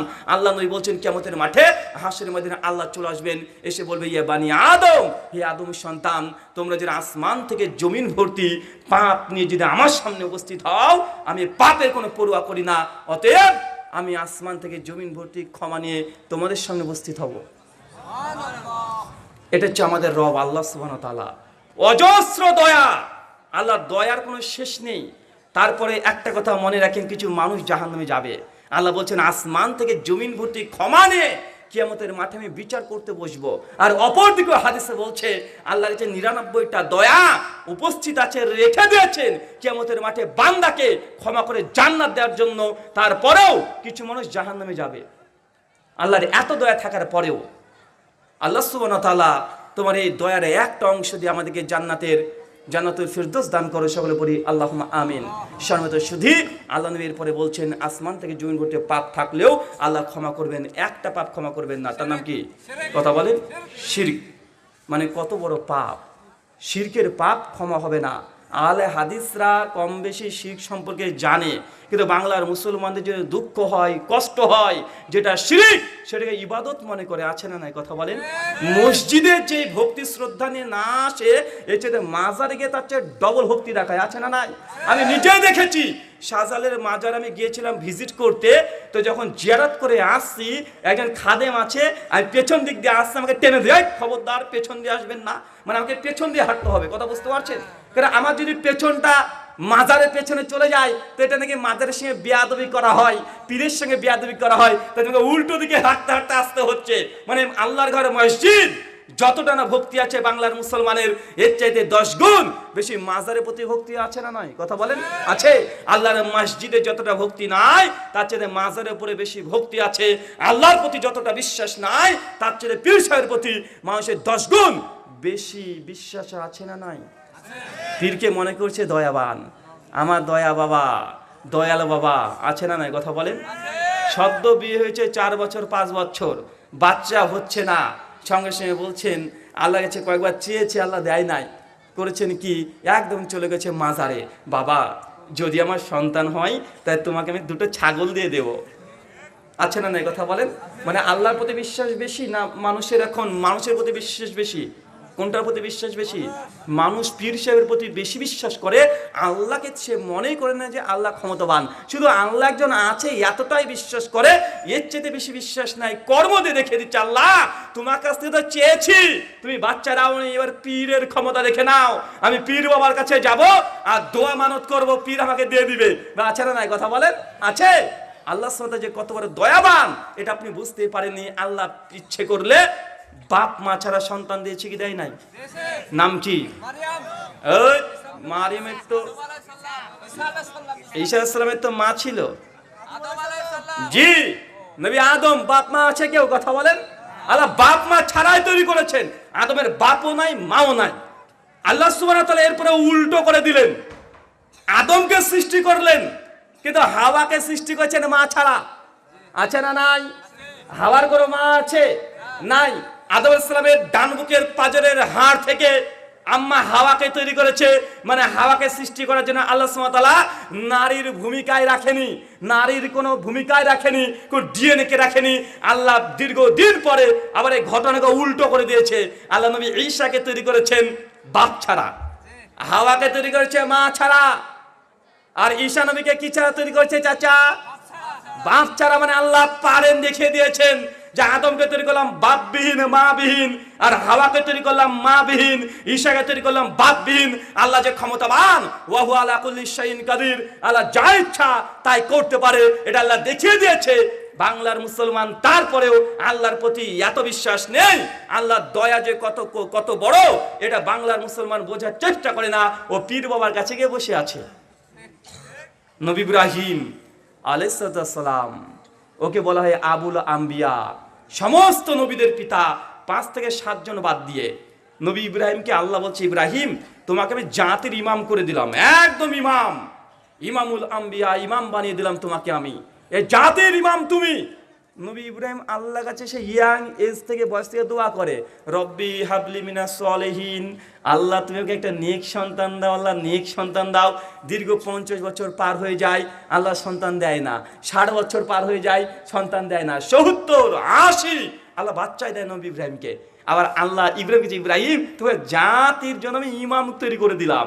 নবী ইব্রাহিম বলছে, আল্লাহ আমার তো কোনো সন্তানই নাই। সারা আলাইহিস সালাম হচ্ছে, ইব্রাহিম আল্লাহ তোমাকে এত মর্যাদা দিয়েছে কিন্তু আমাদের তো কোনো সন্তানই নেই, আমি যদি মৃত্যুবরণ করি তাহলে আমাদের ওয়ারিস কে হবে? এত বড় আল্লাহ মর্যাদা দিয়েছে কিন্তু আমাদের তো সন্তানই নেই, তো এটার মূল্য কি থাকলো? এই কথা যখনই বলেছে সারা আলাইহিস সালাম, তখন বলছে নবী ইব্রাহিমের স্ত্রীর নাম কি চাচা? ইব্রাহিম নবীর স্ত্রীর নাম কি? সারা আলাইহিস সালাম। তিনি একদিন হঠাৎই ইব্রাহিমের কাছে এসে বলছে, ইব্রাহিম আমাদের তো কোনো সন্তান নেই, এক কাজ করো, আমার একটা দাসী আছে, মিশর থেকে নিয়ে এসেছি, তার নাম হচ্ছে হাজেরা। চাচা কি নাম? কথা বলেন। হাজেরা। সঙ্গে সঙ্গে সারা বলছে যে হাজেরার সঙ্গে আপনার বিয়ে দিয়ে দিচ্ছে, আমার দাসী, তার সঙ্গে আপনি যাবেন, তার মধ্যে থেকে যে সন্তানটা হবে এই সন্তানটা আমাদের বংশের নাম উজ্জ্বল করে দিবে। নবী ইব্রাহিম তার স্ত্রীর কথাতে সম্মতি জানিয়েছে। বাংলার নারীদেরকে, বিশেষ করে বাংলার মেয়েদেরকে এই ঘটনা থেকে শিক্ষা নেওয়া উচিত। আপনার বাচ্চা হচ্ছে না, আপনি স্বামীকেও যে খবরদার, দ্বিতীয় বিয়ে করলেই খবর আছে, আছে না নাই? কথা বলে। ও বলছে টেস্ট টিউব, বেবি টিউবের মাধ্যমে সন্তান নেব, দ্বিতীয় বিয়ে করা যাবে না। আর সারা আলাইহিস সালাম নবী ইব্রাহিমকে সে প্রস্তাব দিচ্ছে, ইব্রাহিম আমাদের তো বংশের কেউ নেই, আমার দাসীকে আমি পছন্দ করেছি আপনার জন্য, আপনি বিয়ে করেন, ওখান থেকে যে সন্তান আসবে ওটা আমাদের সন্তান। এখান থেকে কি বোঝা যাচ্ছে? মানে দ্বিতীয় বিয়ে করা যায় যদি প্রয়োজন হয়, দরকার আছে না নাই? কথা বলেন। আছে। নবী ইব্রাহিম কথাটাকে একমত পোষণ করে বিয়ে করে নিয়েছে। কয়েক বছর পরে হাজেরার গর্ভে যে সন্তান এসেছে, নাম কি? ইসমাইল। ইসমাইল এটা মূল আরবি না, কিন্তু এটা মূল হচ্ছে হিব্রু ভাষা। কেন? ইব্রাহিম সালাম তিনি যে জায়গাতে বসবাস করতেন না, আরবি ভাষা ছিল না, ওখানে ছিল ইব্রানি সিরিয়াক ভাষা, হিব্রু ভাষা। ওটাকে ইসমাইলকে তারা উচ্চারণ করে ইসমাইল। ইসমাইল মানে হিব্রুতে ইসমাইল, এটা বাংলা করলে হয় আল্লাহ শুনেছেন। কি শুনেছেন? এদের দীর্ঘ 80 বছর ধরে দোয়া করেছেন, আল্লাহ রব্বি হাবলি মিনাস সলিহিন, আল্লাহ নেক সন্তান দাও, নেক সন্তান দাও। আল্লাহ যে দোয়া কবুল করেছে কত বছর পর? 86 বছর পর। মুসলমান, তুমি 2 বছর হলো বিয়ে করেছো, বাচ্চা তোমার হয় নাই, তুমি পীরের কাছে চলে গেছো, হাতে গলায় মাথায় তুমি তাবিজ পরেছো, অষ্টধাতুর আংটি পরে স্ত্রীকে কিছু বলছে যে আজকে অষ্টধাতুর আংটি নিয়ে এসেছি, আজ কাজ হবেই হবে। আচ্ছা না, কথা বলে। নবী ইব্রাহিম 86 বছর পার হয়ে যায়, বাচ্চা হয় না। তারপর আল্লাহর প্রতি বিশ্বাস তার কমে নাই। হাজেরার গর্ভে যখন সন্তান হয়েছে, নাম হচ্ছে ইসমাইল আলাইহিস সালাম। দীর্ঘ 86 বছর পর হঠাৎ করে সারা আলাইহিস সালাম আবারও নিজে এবার গর্ভবতী হয়ে গেছে। কত বছর বয়সে? 100 বছর বয়সে। নবী ইব্রাহিমের বয়স যখন 100, তার প্রথম বউ সারা, তার গর্ভে সন্তান চলে এসেছে। চিন্তা করতে পারছেন? আপনার তো 2 বছর হয়েছে, 5 বছর হয়েছে, 10 বছর হয়েছে। ধৈর্য ধারণ করেন, আপনার রিজিক, কারণ সন্তান আপনার রিজিক। যখনই কল্যাণকর আল্লাহ মনে করবেন, তখনই আল্লাহ আপনাকে দিয়ে দিবেন। নবী ইব্রাহিমের আসল সন্তান, যেটা স্ত্রীর পক্ষ থেকে এসেছে সারার গর্ভ থেকে, তার নাম হচ্ছে ইসহাক। নবী ইব্রাহিমের বয়স তখন 100 বছর। আল্লাহ পারেন, আল্লাহ দেখিয়ে দিয়েছেন। অপরদিকে আরেকজন নবী জাকারিয়া, নাম জানি কি জানি না, জাকারিয়াও বৃদ্ধ হয়ে গেছে অনেক। সূরা মারিয়ামের প্রথম 15টা আয়াত পড়বেন। জাকারিয়াকে আল্লাহ সুবহানাহু বলছেন, জাকারিয়া বলছে আল্লাহকে, আল্লাহ আমার তো সন্তান হয়নি। আর আল্লাহ ফেরেশতা পাঠিয়ে জিবরীলকে বলছে, জাকারিয়া আল্লাহ তোমাকে সুসংবাদ দিচ্ছে, তোমাকে একটা সুসংবাদ এই যে তোমার একটা সন্তান হবে, তার নাম রাখবে ইয়াহইয়া। ভাই আমরা পড়েছি কি পড়ি নাই? কথা বলেন। জাকারিয়া নবী বলছে, কি রে বলে রে বাবা, আমার বয়স শেষ, আমার হাতগুলো জড়ো জড়ো হয়ে গেছে। জাকারিয়ার স্ত্রী বলছে যে আমাদের সন্তান হবে কিভাবে? আমি তো বন্ধা নারী, আমার এতদিন বাচ্চা হয় নাই, বয়স শেষ, মৃত্যুর কাছাকাছি চলে এসেছি, এখন আবার বাচ্চা হবে? আর ফেরেশতা জিবরীল বলছে, জি হ্যাঁ, আল্লাহ সুবহানাহু ওয়া তাআলা তোমাদেরকে সুসংবাদ দিয়েছে, তোমাদের ঘরে একজন সন্তান জন্মগ্রহণ করবে, তার নাম হচ্ছে ইয়াহইয়া আলাইহিস সালাম। মানে আল্লাহ দেখাচ্ছেন, মুসলমান দেখো, আল্লাহ 100 বছর পার হয়ে যাওয়ার পরেও, বিয়ের 100 বছর পার হয়ে যাওয়ার পরেও আল্লাহ সন্তান দিতে পারেন। আবার আল্লাহ এর চেয়ে উল্টো করে দিয়েছে। সে সন্তানের কথাই বলছি আপনাকে, যে আল্লাহ কত কোয়ালিটি ভাবে আল্লাহ মানুষকে পরীক্ষা করেছে। মারিয়ম, তার বিয়েই হয়নি, আল্লাহ সন্তান দিয়েছে কি দেয় নাই? আল্লাহ বিয়ে না করেও সন্তান দিয়ে দিয়েছে। এটা আল্লাহ পারেন। ভাইজান, আপনাকে আমি এটা খুব দ্রুত এবং খুব গভীরভাবে বলার চেষ্টা করছি, বাচ্চা যদি না হয় ধৈর্য ধারণ করেন। আপনি ধৈর্য ধারণ করেন, আল্লাহকে বলেন, আল্লাহ যখনই কল্যাণকর হবে তখন তোমাকে সন্তান দিও, এই বলে ধৈর্য ধারণ করেন। আল্লাহ চাইলে আপনি বৃদ্ধ বয়সে সন্তান দিতে পারেন কি পারেন না? কথা বলেন, পারেন। আল্লাহ সুবহানাহু ওয়া তাআলা এই কথাগুলো বোঝার তৌফিক দান করো। সকলে পড়ি আল্লাহুম্মা আমিন। সম্মানিত সুধী, আল্লাহ সুবহানাহু ওয়া তাআলার দয়া, আল্লাহ সুবহানাহু ওয়া তাআলা যে মানুষকে জান্নাত দিতে চান, এই জন্য আল্লাহ সুবহানাহু ওয়া তাআলা অনেকগুলো পরিকল্পনা করেছেন। কিয়ামতের মাঠে উম্মতে মুহাম্মাদীকে আল্লাহ নবী বলেছেন, বিনা হিসাবে 70,000 মানুষ জান্নাতে যাবে। বিনা হিসাবে কোন উম্মত যাবে? কথা বলেন। আমাদের উম্মতে মুহাম্মাদী, তাতে আমরা মুসলমান সম্প্রদায়, সব মুসলমান নয়, মানে আল্লাহ নবীর উম্মতের মধ্যে থেকে 70,000 বিনা হিসাবে জান্নাত যাবে। আল্লাহ সুবহানাহু মানুষকে চান জান্নাত দিতে, তাদের হিসাব ছাড়াই জান্নাত। সেই বুখারী খুলবেন, 660 নম্বর হাদিস। আল্লাহ নবী বলছেন, কিয়ামতের মাঠে 7 শ্রেণীর মানুষকে আল্লাহ সুবহানাহু ওয়া তাআলা 8 শ্রেণীতে স্থান দেবে। আল্লাহ চান না মানুষকে জাহান্নামে দিতে, আল্লাহ এই জন্য তিনি 8 শ্রেণী উপস্থিত হয়ে যাবেন। কিছু মানুষকে আল্লাহ সুবহানাহু ওয়া তাআলা জান্নাতে যাওয়ানোর জন্যই নিজের 8 শ্রেণীতে স্থান দেবে। কিয়ামতের মাঠে পবিত্র কোরআন উঠে দাঁড়াবে, আল্লাহকে বলে, আল্লাহ এই বান্দা সারা রাত ভোর সে আমাকে পাঠ করেছে, আল্লাহ এর গুনাহকে তুমি ক্ষমা করে দিয়ে জান্নাত দাও। বা এটা আল্লাহর একটা দয়ার অংশ। কোরআন কি? কথা বলেন। কোরআন কি? কোরআন এটা হচ্ছে আল্লাহর সিফাত। আল্লাহ সাদা চান না বান্দা জাহান্নামে যাক। এই জন্য কিয়ামতের মাঠে আপনি যদি আপনার আমল দিয়ে জান্নাত যেতে না পারেন, কোরআন আপনার পক্ষে সে সাক্ষী দিয়ে বলবে, আল্লাহ এই ব্যক্তিকে জান্নাতে দাও, একে জান্নাতে দাও। কোরআন শেষ, রোজা চলে আসবে, সিয়াম রোজা। রোজা এসে বলে আল্লাহ এই ব্যক্তি সারাদিন না খেয়েছিল, স্ত্রীর কাছে যাই নাই, আল্লাহ আমি রোজা বলছি, সিয়াম বলছি, একে তুমি জান্নাতে দাও। বা আছে না নাই কথা বলেন? যখন সমস্ত কিছু শেষ হয়ে যাবে, আল্লাহ নবী তখন আল্লাহকে বলবে, আল্লাহ সুবহানাহু ওয়া তাআলা আমার উম্মত গুনাহগার বান্দা, এই গুনাহগার বান্দার গুনাহকে ক্ষমা করে আল্লাহ তুমি জান্নাত দাও। ভাই বলবে কি বলবে না কথা বলেন? অবশ্যই আল্লাহ সুবহানাহু ওয়া তাআলা নিজেও বান্দাকে জান্নাতে দেওয়ার জন্য আল্লাহ সুবহানাহু ওয়া তাআলা জাহান্নামের মধ্যে মানুষকে দিয়ে দিবেন, সঙ্গে সঙ্গে নিজের দুই হাত তিনি জাহান্নামের মধ্যে তুলে দিবেন। এরপরে এক অঞ্জলি দুই অঞ্জলি তিনি এইভাবে জাহান্নাম থেকে তুলে আল্লাহ জান্নাতে দিয়ে দিবেন। আল্লাহ চান না মানুষকে জাহান্নামে রাখতে, জাহান্নামে দেওয়ার পরেও আল্লাহ শেষ চেষ্টা করবেন, আল্লাহ নিজের দয়াকে কাজে লাগাবেন, একদম জাহান্নামের মধ্যে হাতকে পুরো দিয়ে কিছু মানুষকে তুলে আল্লাহ সুবহানাহু ওয়া তাআলা মানুষকে জান্নাতে প্রবেশ করবে। আমাদের রব আল্লাহ সুবহানাহু ওয়া তাআলা তিনি মানুষকে জাহান্নামে দেওয়ার জন্য তৈরি করেনি, জান্নাতে দেওয়ার জন্য। তারপরেও কিছু সংখ্যক মানুষ আছে যারা জাহান্নামে যাবেই, নিশ্চিত যাবে, জাহান্নামে মানুষও যাবে। তাহলে তারা কত বড় অপরাধী! তারপরে এক শিরিক করেছে, কোনো বান্দা 100 মানুষকে হত্যা করেছে, 100 নারীর সঙ্গে জেনা ব্যভিচার করেছে, আর একজন ব্যক্তি আল্লাহর সাথে শিরিক করেছে। কোনটা বড় পাপ? শিরিকটা বড় পাপ, শিরিকটা অনেক বড় পাপ। আর মানুষকে আল্লাহ নবী বলছেন এমন কোনো পৃথিবীতে মানুষ নেই যে মানুষের আমলনামাতে একটা গুনাহ থাকবে না, সেই গুনাহটার নাম জেনা। কোন জেনা? কোন গুনাহ বলেন তো ভাইজান? প্রত্যেকটা মানুষের আমলনামাতে জেনা থাকবেই। আছে? কে দাবি করতে পারে যে আমি জেনা করিনি? কে দাবি করতে পারে? আল্লাহ নবী বলছেন প্রত্যেক মানুষের আমলনামায় একটা গুনাহ কম্পালসারি থাকবেই, নিশ্চিত। সেটার নাম হচ্ছে জেনা। কারণ জেনার অনেকগুলো কোয়ালিটি আছে। চোখের জেনা আছে না নাই? কথা বলেন। চোখের জেনা আছে না নাই? আছে। হাতের জেনা আছে না নাই? আছে। হৃদয়ের জেনা আছে না নাই? আছে। যত বড় আল্লাহর ওলি হোক না কেন, জেনে রাখবেন ওর আমলনামায় জেনা থাকবে। আপনি চাচ্ছেন না জেনা করতে, রাস্তাতে হাঁটাহাঁটি করছেন, আপনার জেনা করার দরকার নেই, আপনার জোর করে জেনা করিয়ে নিবে। আছে না নাই? কথা বলেন। রাস্তাতে কতক্ষণ মাথা নিচু করে থাকবেন? কালো চশমা পরে কাজ হবে? আপনি নচের চক্ষুকে আপনি হেফাজত করছেন, রাস্তাতে যাচ্ছেন, কিন্তু আপনার সামনে যে একদম সুন্দরী সুন্দরী হুর আর গৃহমান গেল ঘুরে বেড়াচ্ছে, কতক্ষণ আপনি দেখবেন না? যদি মনে করেন বাড়ি থেকে বের হব না, হাতে মোবাইল আছে, আছে না নাই? মোবাইল টিপছেন, হঠাৎ করে আব্দুর রাজ্জাক বিন ইউসুফের বক্তৃতা শুনছেন ইউটিউবে, পর্দা নিয়ে বক্তৃতা হচ্ছে, কাপুরুষের বাচ্চা কাপুরুষ, ওটা হিন্দুর মেয়ে নয়, ওটা মুসলমানের বাচ্চাই করে কথা বলে না? কথা বলেন। কাপুরুষের বাচ্চা কাপুরুষ, এখনই হাঁটছে, ওটা আপনার মেয়ে, ওটা হিন্দুর মেয়ে নয়। এখন হাঁটছে, ওটা আপনার মেয়ে, ওটা হিন্দুর মেয়ে নয়, ওটা খ্রিস্টানের মেয়ে নয়, ওটা আপনার মেয়ে। আপনার মেয়ে কেন উলঙ্গ অবস্থায় থাকবে? নেশাউন শুরু করে দিয়েছে হাদিস বলতে।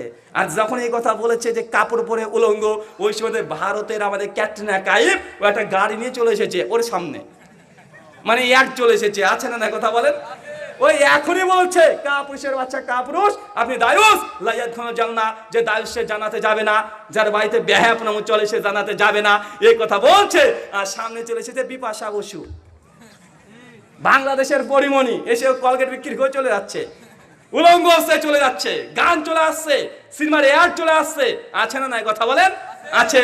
তা আপনি যদি মনে করেন না জেনা করব না, আপনার জেনা করানো হচ্ছে, আপনি করছেন, এটা আপনি বুঝতে পারছেন না। আল্লাহ নবী এই জন্য বলেছে এমন কোনো মানুষ নেই যার আমল নামে জেনার পাপ লেখা হবে না। তবে মানুষ গুনাহ করবে, মানুষ পাপ করবে, এটা ঠিক।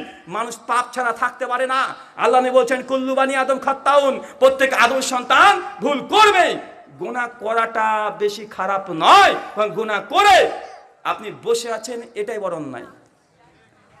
আপনি গুনাহ করেছেন, আল্লাহটা পরোয়া করেন। আগে বলেছেন আসমান থেকে জমিন ভর্তি পাপ আল্লাহ ক্ষমা করে দিবেন। গুনাহটাকে আল্লাহ পরোয়া করে না, আল্লাহ দয়ার কাছে গুনাহটা পাত্তাই পাবে না। কিন্তু গুনাহ করার পর যদি রাত্রিতে উঠে বলেন আল্লাহ আজকে গুনাহ করে ফেলেছি, আল্লাহ চাচ্ছিলাম না, আল্লাহ সারাদিন 14 ফেব্রুয়ারিতে নিজেকে কন্ট্রোল করে রেখেছিলাম, পারি নাই, হঠাৎ করে রাত্রি 12টার আগে 11টার দিকে আমি মেয়েটার সঙ্গে গল্পতে জড়িয়ে গেছিলাম, সারাদিন চেষ্টা করছি আল্লাহ আমি অন্যায় করি নাই, কিন্তু হঠাৎ করে আমি এটা করে ফেলেছি, আল্লাহ আল্লাহ তুমি ক্ষমা করো, আমি পাপী।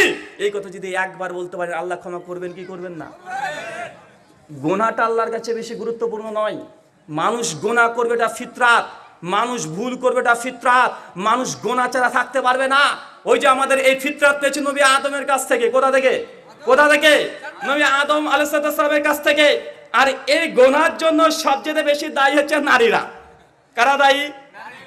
আম্মা জান হাওয়া সেদিন কি যে ঘটিয়েছিল, জান্নাতে খুব ভালোই ছিল। আল্লাহ বলছে আদম আর তোমার স্ত্রী আদম একা তৈরি করলেন, আদমের মন ভালো লাগে না, এত বড় জান্নাত কত কি আছে কিন্তু বউ নাই। আল্লাহ বুঝতে পারছেন বউ দরকার, আদমের হাড় থেকে বউকে তৈরি করে দিল, যাও দুজনে একসঙ্গে থাকো, জান্নাত যাও, যা ইচ্ছা তাই করো। হ্যাঁ, ওই গাছে কাছে যাও না। আল্লাহ করে জান্নাত দিয়ে দিয়েছে, যা তোরা স্বামী স্ত্রী যা ইচ্ছা তাই কর, তো ওই গাছের কাছে যাবি না। আল্লাহ ডাইরেক্ট বলছে গাছের কাছে যাবি না। আর মেয়েরা যে কত বোকা, কত যে নির্বোধ, এর দৃষ্টান্ত জ্বলন্ত। হাওয়া আলাইহিস সালাম শয়তান হিসেবে বলছে, আল্লাহর সঙ্গে কথা হলো, আল্লাহ বললো যে গোটা জান্নাত তোর, তবে গাছে কাছে যাবি না, সব ঠিকঠাক আছে। হঠাৎ করে শয়তান চলে এসেছে হাওয়ার কাছে, এসে বলছে হাওয়া যাও গাছের কাছে যাও, ওরা জীবন দেয় গাছ, ওখানে গেলে আজীবন জান্নাতে থাকবা। হাওয়া তখন বলছে বাপরে বাপ, দোস্ত মানুষ এসেছে, কথা শুনে নিয়েছে, পটে গেছে। মানে মেয়ে মানুষকে একটু লোভ দেখানো পটে যাবে, একটু লোভ দেখান ওর কথাকে বিশ্বাস করে নেবে। আছে না না কথা বলেন? হাওয়া আলাইহিস সালাম বলছে, কারণ শয়তান বুঝতে পারছে এই আদমের কাছে গেলে সহজে একে পটানো যাবে না, একে যদি কাবু করতে হয় বউকে দিয়ে করতে হবে, মেয়েকে দিয়ে কাজে লাগাতে হবে, মেয়েকে পিছনে লাগিয়ে দাও, আদম ধ্বংস হয়ে যাবে। তাছাড়া মেয়ের কাছে আগে গিয়েছে হাওয়া আলাইহিস সালাম, চলছে আদমের কাছে, আদম চলেন গাছের কাছে যাই, চলেন। আদম আলাইহিস সালাম বলছে না, আল্লাহ নিষেধ করেছে। বলছে কিচ্ছু হবে না, চলেন, একদম আমরা সারা জীবন থেকে যাবো, একদম আমাদের ঘর সারা জীবন, আমরা আর এই জান্নাত থেকে বেরোবো না, চলেন। আর হ্যাঁ, আদম বার বলছে না আমি যাবো না। এই বারবার বলতে বলতে আদম বলছে, বউ যখন বলছে চল যাই, হাওয়া এসে বারবার বলছে চল যাই। মানে মেয়েরা এত নির্বোধ, আল্লাহ বলছে যাস না, আর কে শয়তান সে বলছে যেতে, ও বেচারা গিয়ে বসে আছে বা আসে না, নাই কথা বলেন। সেই মেয়েদের ফিতরাত আজকেও আছে। বাপ মা 25 বছর ধরে জামা কাপড় পরে দিয়েছে, মেয়েটাকে সুন্দর করে সাজিয়েছে, পোশাক দিচ্ছে 25 বছর ধরে, বড় বড় পোশাক। কোন ছেলে কি একটু বলেছে, ওরা কাপড় খুলে বসে আছে ওর সামনে, আছে না না কথা বলেন। বাপ মা পোশাক কিনে দিচ্ছে যে পোশাক পর, পোশাক পর, আর ওর বয়ফ্রেন্ড 2-4 দিন ওকে বলেছে কাপড় খুলে বসে আছে আগে থেকে, আছে না কথা বলেন। এই যে মেয়েদের ফিতরাত, এরা খুব সহজেই মানুষের কাছ থেকে কোনো লোভ পেলে, কোনো আশা পেলে, কোনো ভরসা পেলে সঙ্গে সঙ্গে খাঁচার পাখি বাইরে চলে যায়। এই জন্য গোটা বিশ্বের রিপোর্ট বলছে শতকরা মেয়েদের মধ্যে কমপক্ষে তারা 76% মেয়েরা আছে বিয়ের পরেও অন্য পুরুষের সুন্দর সুন্দর কথা শুনে স্বামীকে বাদ দিয়ে অন্য দিয়ে সম্পর্ক করছে, আছে না নাই কথা বলেন। গোটা বিশ্বের রিপোর্ট, কারণ এই ফিতরাত ওইখান থেকে পেয়েছে। আল্লাহ নবী এই জন্য বলেছে, এই গোটা দুনিয়াতে আল্লাহ সুবহানাহু ওয়া তাআলার নবী তিনি বলতে চাচ্ছেন একটা ফিতনা রেখে গেছেন, সেই ফিতনার নাম হচ্ছে নারী। এই ফিতনা মানে সমস্যা নয়, এই ফিতনা মানে পরীক্ষা। কি কথা বলেন? এই ফিতনা মানে সমস্যা নয়, এই ফিতনা মানে পুরুষের জন্য নারী একমাত্র পরীক্ষা। যদি কোরআন হাদিসে এই কথা লেখা থাকতো যে জিনা করা পাপ না, তাহলে সবাই আল্লাহর ওলি হয়ে বসে থাকতো, হতো কি হতো না কথা বলেন। গোটা বিশ্বের যত পাপ কোথা থেকে আসে? নারী থেকে। আর নারীদের পাপ কোথা থেকে আসে? পুরুষ থেকে। মানে নিজেদের আত্মিক চাহিদা পূরণ করার জন্য গোটা বিশ্বের যত পাপ, তত পাপ হয় কি হয় না কথা বলেন? হয়। আমি আপনাকে এই কথা বলে বোঝানোর চেষ্টা করছি, আপনি এত পাপ করছেন, তারপরে যদি আপনি রাত্রিবেলা উঠে একবার আল্লাহ করেন, আল্লাহ আমি আজকে পাপ করে ফেলেছি, সেই বুখারী 137 নম্বর হাদিসে আল্লাহ নবী বলছেন প্রত্যেক রাতের শেষ রাত্রিতে আল্লাহ সুবহানাহু ওয়া তাআলা প্রথম আসমানে নেমে আসেন আর বান্দাকে ডাকতে দেখেন, কে আছে যে রাত্রিবেলাতে উঠবে আমার কাছ থেকে চাইবে, আমি তোমাকে দেব, আমার কাছে কে ক্ষমা চাইবে আমি তাকে ক্ষমা করব। ভাইজান, আল্লাহ আমাদেরকে ডাকছেন, আল্লাহ চাচ্ছেন যে দিনে যে গুনাহগুলো করেছি রাত্রিবেলা আল্লাহকে একবার বলি, আল্লাহ ক্ষমা করবেন। আল্লাহ ক্ষমা দেওয়ার জন্য রাত্রে আমাদের জন্য অপেক্ষা করেন, আল্লাহ অপেক্ষা করেন। কেন? আল্লাহ চান না মানুষ জাহান্নামে যাক। এই জন্য আল্লাহ প্রতিদিন রাত্রিবেলাতে নিয়মিত, আপনি ভুলে গেলেও আল্লাহ সাথে ভুলেন না, আল্লাহ মানুষকে ক্ষমা করার জন্য তিনি অপেক্ষা করেন যে বান্দা বলবে যে আল্লাহ এতদিন নামাজ পড়ি নাই, আমি জানতাম না। আল্লাহ নবী বলেছেন লা সালাতা লিমান লাম ইকরা বিফাতিহাতিল কিতাব, যে ব্যক্তি নামাজ পড়ে সূরা ফাতিহা পড়লো না তার নামাজ হলো না। সেই মুসলিম 253 নম্বর হাদিসে আল্লাহ নবী বলছেন মান তারাকা সালাতা মুতাম্মাদান ফাকাদ কাফারা, যে ব্যক্তি নামাজ পড়ে না সেই ব্যক্তির কাফের। ভাই সবচেয়ে বড় পাপ কোনটা কথা বলেন? সালাত না পড়া। কোন গুণ আল্লাহ ক্ষমা করবে না? শিরিক করাকে আল্লাহ ক্ষমা করবে না। আর সালাত পরিত্যাগকারীকে সুনান ইবনে মাজাহ 1180 নম্বর হাদিস, আল্লাহ নবী বলছেন মান তারাকা সালাতা ফাকাদ আশরাকা, যে ব্যক্তি নামাজকে ত্যাগ করেছে এই ব্যক্তি ওই শিরিক করেছে। আল্লাহর ক্ষমা, আল্লাহর দয়া ওই ব্যক্তির জন্য নয় যে আল্লাহর সঙ্গে শিরিক করেছে। কি করেছে কথা বলেন? আল্লাহর এত দয়া, এত রহমত, আল্লাহ এতভাবে জান্নাত দেওয়ার জন্য চেষ্টা করবেন, যার আমল নামায় শিরিক থাকবে সে কখনো জান্নাত যেতে পারবে না। আল্লাহ সুবহানাহু ওয়া তাআলা চাচ্ছেন বান্দা যেন জাহান্নামে না যায়, তারপরে মানুষ অধিকাংশ জাহান্নামে যাবে শুধু নামাজকে ত্যাগ করার কারণে। কিসের কারণে? নামাজকে ত্যাগ করার কারণে। কারণ শিরিক অনেকভাবে হয়, তিনটে কোয়ালিটি শিরিক বলি। এক, কিছু করেছেন শিরিক হয়েছে, মানে মাজারে গিয়ে টাকা দিয়েছেন, শিরিক হবে কি হবে না কথা বলেন? কিছু করে শিরিক, আর কিছু বলার কারণে শিরিক হবে। মান হালাফা গায়রিল্লাহ ফাকাদ আশরাকা, যে আল্লাহ ব্যতীত অন্য কারোর নামে কসম কাটলো ফাকাদ আশরাকা। মায়েরি, বাপের কিরি, চোখের কিরি, কোরআনের কিরি, মসজিদে উঠে কিরি ভাই করলে শিরিক হবে কি হবে না? শিরিক মানে কিছু বলে শিরিক, কিছু করে শিরিক। আর একটা শিরিক আছে কিছু না করে শিরিক হয়, কিছু করেনি এটাই শিরিক। যেমন না, কিছু না করলেও শিরিক হয়। সালাত আদায় করছেন না, এটা শিরিক। সালাত আদায় করছেন না, মান তারাকা সালাতা ফাকাদ আশরাকা, যে ব্যক্তি নামাজকে ত্যাগ করছে এই ব্যক্তি শিরিক করেছে। ভাই যদি সালাত না থাকে আমলনামায়, সুনান নাসাই 466 নম্বর হাদিস, কিয়ামতের মাঠে আল্লাহ সাদা বান্দার প্রথম হিসাব নেবে কিসের? নামাজের, সালাতের। আর যার আমলনামায় সালাত নেই ও যদি 100 কোটি কুরবানি করে, কুরবানি গ্রহণ করবে আল্লাহ? করবে না। কেন? কারণ কুরবানি ফরজ নয়, বরং ফরজ কোনটা? সালাত ফরজ। যার সালাত আল্লাহ পেয়ে যাবে আল্লাহ সুবহানাহু ওয়া তাআলা ওই ব্যক্তির তারপরে অন্য ইবাদতের হিসাব নেবে। সালাত যদি না পাই আল্লাহ সুবহানাহু ওয়া তাআলা অন্য ইবাদতের হিসাব নেবে না। এই জন্য ভাই আমি আপনাকে একটা কথা বলি, মনে রাখবেন, যদি নামাজ না পড়েন কি আপনি কথা বলেন? কাফের। নামাজ না পড়লে কি কথা বলেন? কাফের। শেখ সালেহ সামিন তারকুস সালাত পৃষ্ঠা 26-এ বলছে যে ব্যক্তি নামাজ পড়ে না, আর কোন ব্যক্তি শুধু জুমার দিনে নামাজ পড়ে, কোন দিন? জুমার দিন, ওই ব্যক্তি যদি মারা যায় ওই ব্যক্তির জানাজা মসজিদের পরেশগার ইমাম সাহেব যেন না করে, বরং যে ব্যক্তি প্রত্যেক জুমাতে নামাজ পড়ে ওরকম ইমাম দাঁড় করে দেন। কথা বুঝাতে পারলাম না? যে ব্যক্তি শুধু জুমাতে নামাজ পড়ে ও যদি মারা যায় ও জানাজা কে পড়বে? যারা শুধু জুমাতে উপস্থিত হয় ওরকম একটা ইমাম নিযুক্ত করে জানাজার জন্য দাঁড় করে দেন। এটা ইসলামের বিধান। আপনাকে আমি বুঝাতে পারছি না যে সালাত পরিত্যাগ করা এটা কত বড় গুনাহ।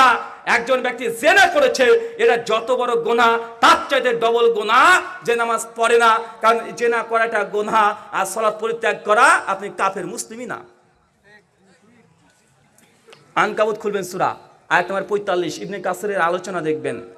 আল্লাহ নবীর কাছে একজন সাহাবী এসে বলছে, আল্লাহ নবী ওই সাহাবীকে দেখছেন, ওই সাহাবীটা চোর, ওকে আমি দেখেছি গত রাত্রিতে চুরি করেছে, চুরি করে মসজিদে এসেছে। কি বলেন তো চাচা? চুরি করে মসজিদে এসেছে। আল্লাহ নবী তখন বলছে ইন্না সালাতা, নিশ্চয়ই সালাত তানহা, মানুষকে বিরত রাখে কিসে থেকে? অশ্লীল মন্দ কাজ থেকে, পাপাচার থেকে। ওই সাহাবীকে তুমি কিছু বলো না, তাকে অপদস্থ করো না, তার গুনহার কথা প্রকাশ্যে বলো না, বরং তাকে মসজিদে আসতে দাও। ও চুরি করেছে, তারপরে মসজিদে আসতে দাও। কিছুদিন পর সাহাবী এসে আল্লাহ নবী আমি বললাম না ব্যক্তি চোর, পাকা চোর, আজকেও চুরি করেছে, চুরি করে সামানটা বাড়িতে রেখে এখানে মসজিদে প্রবেশ করলো। আল্লাহ নবী আবার বলছে ইন্না সালাতা তানহা, নিশ্চয়ই সালাত মানুষকে অশ্লীল মন্দ কাজ থেকে দূরে রাখে, তাকে বাধা দিও না, মসজিদে আসতে দাও। কয়েকদিন পর আল্লাহ নবী নিজে খোঁজ নিচ্ছে সাহাবীকে, কি গো তোমার ওই মুসল্লির খবর কি? ও কি আর চুরি করে? আল্লাহ নবী বলছে আল্লাহ নবী তাকে তো চুরি করতে দেখি নাই। কিছুদিন পর সাহাবী বলছে ইয়া রাসূলুল্লাহ ওই ব্যক্তি আর চুরি করে না, চুরি করা বাদ দিয়ে দিয়েছে। আল্লাহ কোরআনের এই আয়াত আবার উপরে বলছে ইন্না সালাতা, নিশ্চয়ই সালাত মানুষকে বিরত রাখে অশ্লীল মন্দ পাপ থেকে। এই জন্য সম্মানিত দর্শক মণ্ডলী, বিশেষ করে আমার যুবক ভাই, তরুণ ভাইয়েরা, আপনার যদি হারাম সম্পর্ক ঠেকেও থাকে তারপরে নামাজ পড়েন, নামাজ বাদ দিবেন না। হারাম সম্পর্ক এটা গুনাহ, নামাজ পরিত্যাগ করা কাফের। কথা বুঝাতে পারছি না? আপনি মদের নেশা ছাড়তে পারেন নাই, মদ খাচ্ছেন, মদ খান, তারপরে মসজিদে আসেন। মদ খেলে গুনাহ হয়, মদ খেলে পাপ হয়, মদ খেলে 40 দিন ইবাদত কবুল হয় না, সে ব্যক্তি কাফের হয়ে যায় না। ভাইজান নামাজ ত্যাগ করে দিলে কাফের। এখন আল্লাহর কাছে অন্তত নিজেকে মুসলিম দাবি করেন, আপনি ফাসেক মুসলিম হন, আল্লাহ চাইলে আপনার এই গুনাহকে ক্ষমা করতে পারে। সালাত পরিত্যাগ করলে আপনি কাফের, আপনি মুশরিক, আল্লাহ আপনাকে ক্ষমা করবে না। দরজা বন্ধ হয়ে গেল। এই জন্যই বারবার বলি যাই করেন না কেন, যত গুনাহ আছে, অনেক মানুষের ভুল ধারণা আছে, ওকে বলছে ভাইজান নামাজে চলে, নামাজ পড়ি ভাইজান, বলছে ভাই আমি তো সুদের ব্যবসা করি, ইনশাআল্লাহ সুদের ব্যবসাকে ছেড়ে দেবো, তারপরে মসজিদে আসবো। ভাই এই সিদ্ধান্ত ভুল, সুদ খাওয়াটা হারাম, সুদ খেলে মায়ের সঙ্গে জেনা করলে যত পাপ হয় তত পাপ করছেন, কিন্তু আপনি জাহান্নামে চিরস্থায়ী হবেন এমনটা নয়, আপনি কাফের এমনটা নয়, বরং আপনাকেও ফাসিক মুসলিম বলা যাবে। সালাত পরিত্যাগ করলে আপনি কাফের। সুদ খাচ্ছেন, মসজিদে আসেন, ওকে অপমান করবেন না। প্রতিবেশী আল্লাহ নবী সাহাবীকে অপমান করতে পারতেন যে কি রে চোর, তুই চুরি করেছিস, তুই বাদ দিয়ে দে, এটা দরকার নেই, কারণ সালাত নামাজে একটা ক্ষমতা আছে, পাওয়ার আছে। আপনি যতই জেনাখোর হন না কেন, যতই সুদখোর হন না কেন, যতই প্রতারক হন না কেন, যদি সালাত আদায় করবেন আর গভীর রাত্রিতে আল্লাহকে বলে আল্লাহ আজকে আমি অন্যায় করেছি, আল্লাহ আমি সুদের সঙ্গে জড়িত আছি, আল্লাহ তুমি আর রাজ্জাক, তুই রিজিক দাতা, আমাকে হালাল উপার্জন করার তৌফিক দান করো, ইনশাআল্লাহ নামাজের আর দোয়ার একটা পাওয়ার আছে, ক্ষমতা আছে, আপনার যত হারাম জিন্দেগি আছে সব বাতিল করে দিতে পারে। এটা পারে, ক্ষমতা আছে, বিশ্বাস করতে হবে। তো তিনটে জিনিস ছাড়া যাবে না। এক, পাপ করছেন করেন, কিন্তু নামাজ ছাড়া যাবে না। গোনাহ করছেন, নামাজ পড়েন। গোনাহ করছেন, জামাত মিস করা যাবে না। যতই গোনাহ হোক না কেন, যত বড় গোনাহ হোক না কেন, কি ত্যাগ করা যাবে না? কথা বলেন। নামাজ ত্যাগ করা যাবে না। জামাতে পড়বেন, নামাজ ত্যাগ করা যাবে না, করলে আপনি কাফের হয়ে যাবেন। দুই, গোনাহ করেন কিন্তু আল্লাহর কাছে কাঁদেন। গোনাহ করেছেন, আল্লাহ আজকে অন্যায় করে ফেলেছি, আল্লাহ পাপ করেছি, আল্লাহ তুমি ক্ষমা করো, তুমি ক্ষমা না করলে কেউ ক্ষমা করবে না, আল্লাহ সুবহানাহু ওয়া তাআলা তুমি ক্ষমা করো। আল্লাহ তাকে ক্ষমা করবেন। কয়েকটা দৃষ্টান্ত দেখতে পাবেন। সে বুখারী 3308 নম্বর হাদিস, একটা ইহুদি নারী, বেশ্যা নারী। কি নারী? কথা বলে, বেশ্যা নারী, যে নিজের শরীর থেকে ব্যবসা পণ্য বস্তু বানিয়েছে, একদম বেশ্যা, ইহুদি ধর্মের। একদিন রাস্তা দিয়ে যাচ্ছে, একটা কুত্তাকে পেয়েছে, কুত্তা কাতর অবস্থায় আছে, ওই কুত্তাটাকে তৃষ্ণার্থ অবস্থায় আছে, ওই বেশ্যা নারী পানিটাকে নিয়ে তাকে খাইয়ে দিয়েছে। আল্লাহ সুবহানাহু ওয়া তাআলা এই জিনিসটা আসমান থেকে দেখেছেন, এতই খুশি হয়েছেন, আল্লাহ বলছেন তার সমস্ত গুনাহ আমি ক্ষমা করে তাকে জান্নাত দিয়ে দিলাম। তার মানে আল্লাহ বেশ্যা নারীকে ক্ষমা করেছেন। এটা আল্লাহ নবী বলেছেন। আপনি কত বড় পাপী, আপনি কি এর চেয়ে তো বেশি পাপ করেছেন? হয়তোবার আপনি একটা ছেলের সঙ্গে হারাম রিলেশনে আছেন, তারপরে নামাজকে ত্যাগ করবেন না। দুই, আল্লাহ তওবা করতে ভুলবেন না, প্রতিদিন তওবা করেন, আল্লাহ গুনাহ করেছি, স্বীকার করেন, আল্লাহকে বলেন। বিশ্বের মানুষকে বলার দরকার নেই, আল্লাহকে বলেন আল্লাহ আমি গুনাহ করেছি, স্বীকার করেন, আল্লাহ আপনাকে ক্ষমা করবে। কিন্তু আপনি গুনাহ করছেন, কোনোদিন আল্লাহর কাছে হাত তুললেন না, আরে মনে শয়তান এসে আপনাকে ওয়াসওয়াসা দিবে, কিরে তুই তো গুনাহ করেছিস, আল্লাহ তোর দোয়া কবুল করবে না, কিরে তুই তো পাপ করলি, তুই নামাজ পড়ছিস, তুই তো বেঈমান, তুই মুনাফিক। শয়তান এসে আপনাকে বারবার অপমান করবে। শয়তানের কথায় কান দেওয়া যাবে না। যতই গুনাহ করেন না কেন, মসজিদে নামাজ পড়তে আসতেই হবে। আর শয়তান একটা গুনাহ থেকে আরেকটা গুনাহ করার চেষ্টা করে। আপনি যে গুনাহ করছেন ওটা আল্লাহকে তওবা করেন, শয়তান দেখবেন পালাবে আপনার কাছ থেকে। কথা বুঝতে পারছেন ভাইজান? আমি মনে বুঝাতে পারছি না যে সালাতের গুরুত্ব। আপনি গুনাহটা আল্লাহর কাছে গুরুত্ব রাখেন না। গুনাহ এটা আল্লাহর কাছে মামুলি বিষয়। দুটো যে থাকে, এক সালাত, একটা তওবা। কি বললাম? কথা বলেন। একটা সালাত নামাজ, আর একটা যে তওবা থাকে আমল নামায়। কোন গুনাহ আপনাকে জাহান্নামে সরাসরি নিয়ে গেলেও আল্লাহর দয়া দিয়ে আপনাকে আবার জান্নাতে আসতে পারবেন। মানে যত গুনাহ করেছেন, যে সালাত থাকে, তওবা থাকে, কিয়ামতের মাঠে আল্লাহ আপনাকে অপমান করবে না। যত গুনাহ করেছেন গোপন রাখবেন, পাপ করেছেন গোপন রাখবেন, কাউকে বলবেন না। একজনকে বলে আল্লাহ আমি আজকে এই গুনাহটা করেছি, আল্লাহ এই অন্যায়টা করেছি, আল্লাহ তুমি ক্ষমা করো। খবরদার বন্ধু বান্ধবের কাছে বলবেন না। আল্লাহ নবী বলছেন কোন ব্যক্তি যদি গুনাহ করে আর সেটা গোপন করে রেখে দেয়, কিয়ামতের মাঠে আল্লাহ সুবহানাহু ওয়া তাআলা ওই ব্যক্তির গুনাহগুলোকে প্রকাশ করবেন, আল্লাহ ঢেকে রাখবেন। আল্লাহ চান না আপনাকে জাহান্নামে দিতে, আল্লাহ চান না আপনাকে অপমান করতে। তা আপনি গুনাহ করেছেন, গার্লফ্রেন্ড আছে, জানিস আজকে 14 ফেব্রুয়ারি 3টাকে দিয়ে এসেছি, 4র্থ জায়গায় যাচ্ছি, আছে না? না কথা বলেন। বলে 3 জনের সাথে দেখা করে আসলাম রে, 3 জনের সাথে টাইম পাস করে আসলাম, এখন সান না মারা যাচ্ছে যে গুনাহ করে বলে বেড়াচ্ছেন। কিয়ামতের মাঠে আপনি অপমানিত হবেন। আর গুনাহ করার পরে যদি প্রকাশ না করেন, শুধু আল্লাহকে বলেন আল্লাহ অন্যায় করেছি, পাপ করেছি, আল্লাহ আপনার এই গুনাহগুলোকে ঢেকে রাখবেন। কিয়ামতের মাঠে আল্লাহ দেখাবেন না যে আপনি গুনাহ করেছেন, আপনি গুনাহগার, তবু আপনাকে দেখাবেন না। এটা হচ্ছে আমাদের রব আল্লাহ সুবহানাহু ওয়া তাআলা। তিনি বান্দাকে চান না জাহান্নামে দিতে। এই জন্য আল্লাহর অনেক পরিকল্পনা আছে। আপনার জন্য সেই দিন ব্যবহার করবে 99টা দয়া। আপনার জন্য পবিত্র কোরআন চলে আসবে জান্নাত দেওয়ার জন্য। আপনার জন্য স্বয়ং নামাজ, সিয়াম, রোজা এটা চলে এসে আপনাকে বলবে আল্লাহ একে জান্নাতে দাও। কিয়ামতের মাঠে আল্লাহ সুবহানাহু ওয়া তাআলা যত পরিকল্পনা আছে সব অ্যাপ্লাই করবে সেই দিন শুধু জান্নাত দেওয়ার জন্য। জিনিস কয়টা লাগবে? কথা বলেন ভাইজান, কয়টা? কয়টা? নামাজ ত্যাগ করা যাবে না। পাপ করছেন করেন, তো তওবা করতে হবে ইনশাআল্লাহ, তওবা করতে হবে। আল্লাহর নবী কোনো গুনাহ করেছেন? কথা বলেন, কোনো গুনাহ করেছেন? কোনো গুনাহ করেনি। তারপরেও নবী বলছেন আমি প্রতিদিন 70 থেকে 100 বার তওবা পড়ি। আপনি কয়বার পড়েন? কথা বলেন, কয়বার পড়েন? মানুষ ভাবছে যে আমি তো গুনাহ করিনি, তো তওবা করবো কেন, মনে আল্লাহর ওলি।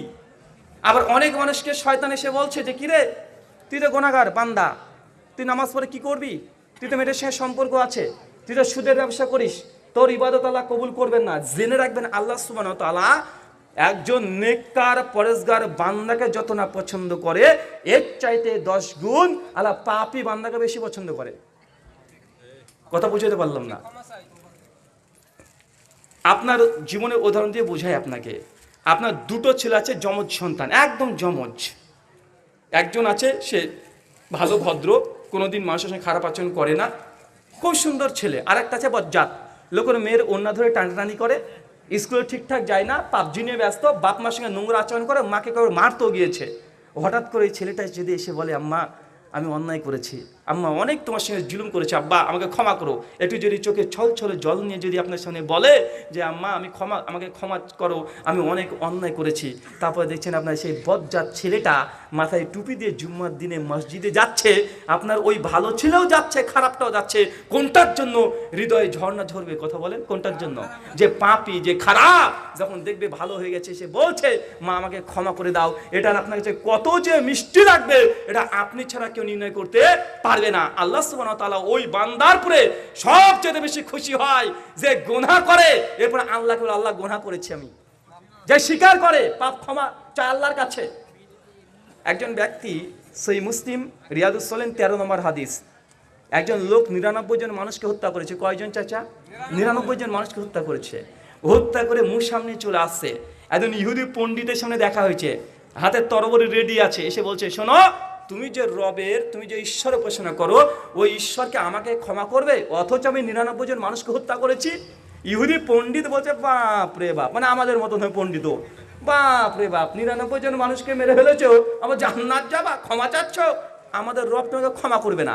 যখন এই কথা বলেছে, ওই ব্যক্তি সে তরবারি বের করে ওই ইহুদি পণ্ডিতের গলাটাকে উড়িয়ে দিয়েছে, দিয়ে বলছে যে আমার যখন জান্নাত হবে না, ক্ষমা নাই, তোর বেঁচে দেখে লাভ কি, তোকে মেরে দিলাম। কয়জনকে হয়েছে বলে কথা বলে? কতজন? 100 জনকে মেরে দিয়েছে। যখনই মারা হয়ে গেছে, একটুবার হাঁটতে চলে গেছে, দেখছে একজন ভালো মানুষ আরেকজন ইবাদতে ব্যস্ত আছে, ওর কাছে গিয়ে বলছে ভাইজান এই মুহূর্তে আমি 100 জন মানুষকে হত্যা করেছি, 100 জন মানুষকে।